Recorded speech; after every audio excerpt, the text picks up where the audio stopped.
Welcome to BISP Solution. Our today's topic is on foreign subsidiary under a financial consolidation process. So let's take a brief introduction about foreign subsidiary. When a company purchases another company incorporated in another country, the purchase is known as a foreign subsidiary. They operate in different countries and different currencies and in different countries. For example, if an Indian company A acquires shares of Z company incorporated in USA, then Z will be foreign subsidiary of Indian company A. The parent and subsidiary company, they operate in different country and they are regulated by the regulation laws and rules of their respective company. For the purpose of consolidation, the figures of subsidiary is converted into parent company's currency. For example, if the subsidiary company's figures are available in US dollar, then we have to convert this into parent company's currency. And by converting, after conversion, the subsidiary figures are available in Indian rupees. For example, the parent company's currency, and which is added to parent company's figures, which is already available in Indian rupees. By totaling them, we arrive at the consolidated figures of financial statement in Indian rupees, that is the parent company's currency. For the purpose of consolidation, we convert the different assets, liabilities, and items of a subsidiary into parent companies, for which we follow certain rules, or they are governed by certain conversion rates. For example, the assets and liabilities are converted into parent company's rate on the basis of closing rate of exchange as on the date of balance sheet. That is, the assets and liabilities are converted on the basis of a closing rate which is available on the date of balance sheet. Similarly, the share capital are converted on the basis of opening rate of exchange, that is on the date of acquisition. The conversion rate available on the date of acquisition is used to convert share capital into parent company's currency. Similarly, for income and expenses, average conversion rate is used for converting them into parent company's currency. So here is the figures available of an Indian company and a US company. And additional information, we see 70% shares were purchased by Micro Limited and Mini Limited on 1st January 2020. And while Mini Limited is a foreign subsidiary in USA, that is, they have acquired 70%, so non-controlling interest will come into picture. And the date of acquisition is 1st January 2020, and the balance sheet figures available are of 31st December 2020. And exchange rates are given here on the opening, on the date of acquisition, that is 1st January, and the date of balance sheet 31st December, and the average rate is given as 72.5. This will be used for converting the figures of subsidiary into parent companies.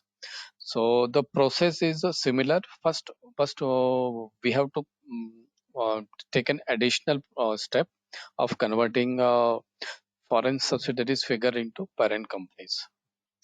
So for working purpose, since this is an assets, we will use date of balance sheets conversion rate, that is 75 rupees.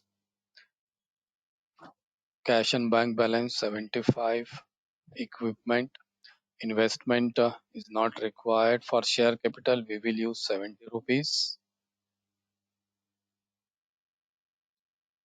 Similarly, for retained earning pre-acquisition, which exists at the time of acquisition, 70 rupees. Post acquisition, we will use 72.5. For non-controlling interest, we will be doing working trade payables. It will be used 75 rupees. For foreign currency, we will use. First, we will simply convert the subsidiaries figure into parent companies basis the conversion rate available. So inventories 18 lakh 75,000, cash and bank 9 lakh, Equipment 18,75,000. Investment not will not come. Goodwill is not there in subsidiary. And similarly for share capital 17,50,000, base is the 70 rupees.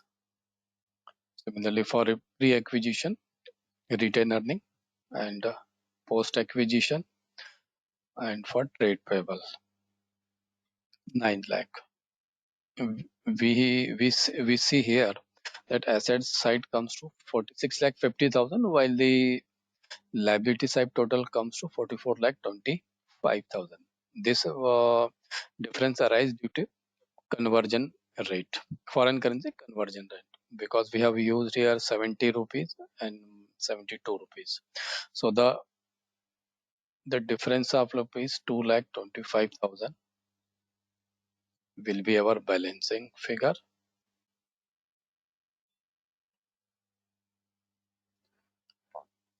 to tally our balance sheet, and this will be considered as gain or loss which has arisen due to conversion rate 46,50,000. So we have converted the figures into Indian rupees, and we will do the normal goodwill working, retain earning working, and non-controlling working as we used to do for uh, other consolidation purpose.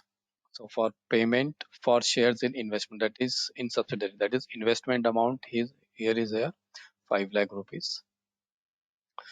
Non-controlling interest at acquisition or fair value of NCI, fair value is not given. So non-controlling interest is 17 lakh 15,000 into 0.30, which comes to 5 lakh 25,000. We will deduct foreign currency conversion gain loss, which we have calculated here. This will be a negative figure since we have to deduct it. And similarly for share capital of subsidiary is 17 lakh 50,000, and capital profit will be 10 lakh 50,000.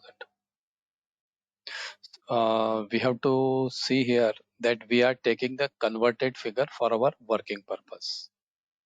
This one, share capital of subsidiary, we have taken the converted figure 17 lakh 50,000 and not 25,000. Similarly, the capital profit, that is retained earning earned during the year, we have taken this figure, pre-acquisition figure, sorry, 20 lakh. Retain earning, retained earning of parent is 1 lakh 55,000, and we have to add the share of parent in retained earning, that is the out of the profit which subsidiary has earned during the year. We will take the controlling interest, that is 70, which comes to 5 lakh 7,500, which makes our retained earning as 6 lakh 62,000. Similarly for non-controlling interest at acquisition of fair value, fair value is not given, so we will take 17 lakh 50,000 into non-controlling interest as 30%, which comes to 5 lakh 25,000. Similarly for the profit we have earned or retained earning which we have earned 7 lakh 25,000 into 30, which comes to 2 lakh 17,000, which makes our non-controlling interest as 7 lakh 42,500. So we are seeing here that the goodwill which we have calculated comes in a negative. So we can't put the figures of a negative goodwill in the asset side, which we generally used to do for other times.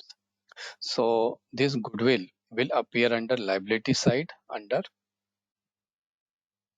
capital gain or negative goodwill. We can say it as a negative goodwill. We will not be taking this figure as minus. We will take this as a positive figure. Similarly, for non-controlling interest, we will take the calculated figure 7 lakh 42,000 And for retained earning, 6,62,000, 6,62,500. So we have inserted the working figures here, and we will simply add the figures assets and liabilities one by one. Micro Limited, subs parent company or subs purchaser, plus the converted figures of subsidiary. 20,50,000 cash and bank, equipment, investment will not appear here. Goodwill, since it is negative, we have taken it in the liability side. Similarly, the share capital of sub holding company parent will appear here. For retained earning, we have done the calculation. So we have 6,62,000. Non-controlling interest, we have taken this figure from our working, like 42,000. And this is the goodwill amount. Goodwill. Since goodwill is in negative, so we have taken this in the liability side under capital gain. And for the purpose, I have written it here as a negative goodwill, as it is a negative figure. And for trade payable, we will simply add the figure here, 1,20,000. So this makes our balance sheet balanced.